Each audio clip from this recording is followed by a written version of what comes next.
टीकमगढ़ शहर के बीचों बीच स्थित एक ऐतिहासिक धरोहर आज अपनी बदहाली पर आंसू बहा रही है। कभी शाही वैभव और सांस्कृतिक पहचान का प्रतीक रहा राजमहल और उसके पीछे बनी ऐतिहासिक झील अब उपेक्षा का शिकार हो चुकी है। लाखों रुपए खर्च कर बनाए गए संस्कार दर्शन गैलरी और सुंदर परिसर पर अब वीरानी छाई हुई है।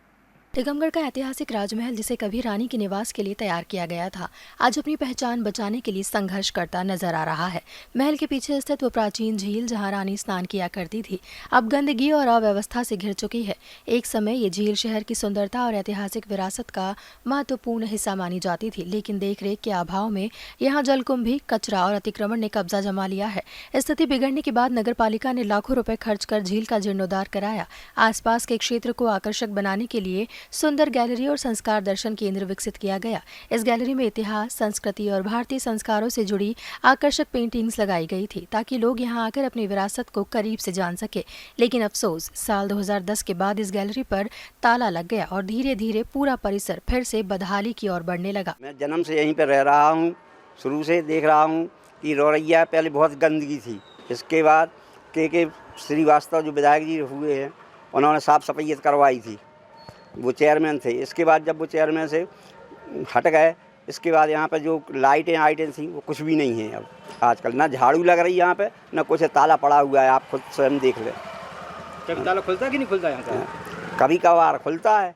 और मैं जब पहले जो रौरैया गंदगी से भरी हुई थी, उसको के भाई साहब ने साफ़ करवाया था, जिस वजह से सब सफाई वगैरह भी हुई थी, मूर्तियाँ वगैरह लग गई थी, मतलब घूमने की व्यवस्था भी कराई गई थी कि सब लोग घूमें। शाम को यहाँ पे घूमने फिरने के लिए बड़े बुजुर्ग सब लोग यहाँ पे घूम सकते हैं, लेकिन वैसा नहीं हुआ।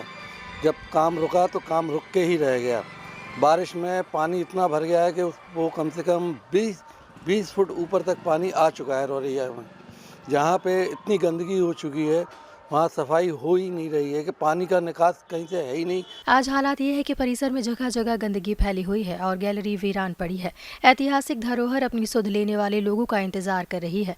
वहीं स्थानीय लोगों का कहना है कि यदि प्रशासन नियमित रूप से इसकी देखरेख करे तो यह स्थान पर्यटन का बड़ा केंद्र बन सकता है। बहुत समय पहले जब हमें यहाँ पे जो है जब ध्यान है जब से इसमें बहुत गंदगी पड़ी थी और इतना मच्छर था, और जो है आसपास के जानवर आके उसमें जो है लेटते रहते थे। कुछ समय बाद जब जो है के भाई साहब नगर पालिका अध्यक्ष बने, तो उन्होंने जो है पर्सनल रूप से इस मुद्दे को नगर पालिका में रखा और उसमें जो है बजट पास करा के 2 करोड़ 23 लाख रुपए का बजट शासन के माध्यम से लाए और सारी जो है गंदगी को हटा करके और चारों तरफ से बाउंड्री वाल बना के पिलर खड़े करके और जो है वो सक्सेना जी जो मूर्तिकार हैं उनके माध्यम से यहाँ पर जो है स्टेचू सभी धर्मों की लगाई गई। और उसके बाद जो है एक बोट और एक जो है फुब्बारा भी यहाँ पर लाया गया। और उसके बाद जब उनका कार्यकाल ख़त्म हुआ तो उसकी वहीं उसी तारीख से फिर इसकी कोई देख रेख नहीं हो रही है और पूरे तालाब में जो है गंदगी भर गई है, घास हो गई है और मच्छर इतना ज़्यादा हो गया है कि रात को सोना भी बहुत परेशानी का कारण बनता है। इसलिए शासन इस ओर ध्यान दे। और बारिश में जो है सांप जो है बाहर निकल के आते हैं और घरों में घुसते हैं।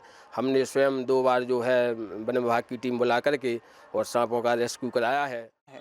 और उसके सामने ये जो जलाशय है, एक समय राजा रियासत काल में बहुत जो राजघराने की रानियाँ वगैरह उनकी होती थी, उनके एक स्नानगार का एक स्थान था। जब हम यहाँ आए तो यहाँ पूरे में कचरा भरा हुआ था, सारा एकदम गंदगी, पानी, एकदम कचरा, मच्छर, कूड़ा करकट एकदम था। तो सारे लोग मोहल्ले वाले ही परेशान थे। और मेरे नगर पालिका अध्यक्ष बनने के पहले ये केवल नगर पालिका की बात नहीं थी, यह बात थी किसी भी राजनीतिक दल के सभाओं में, मंचों पर रौरैया साफ कराने का मुद्दा लोग उठाते थे कि हमें जिताओ, हम रौरैया साफ कराएंगे, हमें जिताओ, रौरैया साफ कराएंगे। सब चुनाव में वोट लेकर के चले जाते थे। भगवान का आशीर्वाद मिला, जनता का सहयोग मिला। नगर पालिका अध्यक्ष जब बना तो इस रौरैया को साफ कराने के लिए हमने कलेक्टर उस समय थे मनीष श्रीवास्तव लेकर हम आए कि इसको हम साफ करा करके और इसका कुछ जीर्णोद्धार हम करें। एक पानी का स्रोत भी हमारा पैदा होगा, जल स्तर भी जिससे बढ़ेगा, और यहाँ जो मच्छर और जो बीमारियाँ, मंदिर के सामने गंदगी, इसको भी हम ठीक कर पाएंगे। तो एक सौंदर्यीकरण की दृष्टि से तो वो हमने काम प्रारंभ किया। विघ्न बाधाओं के बीच में एक बार जो हमारी मशीन लगी हुई थी वो गिरी भी, 1-2 बच्चे घायल भी हुए, लेकिन सब भगवान की कृपा से, हनुमान जी की कृपा थी, सब ठीक हुआ। अब देखना होगा कि नगर प्रशासन इस ऐतिहासिक धरोहर की सुध कब लेता है।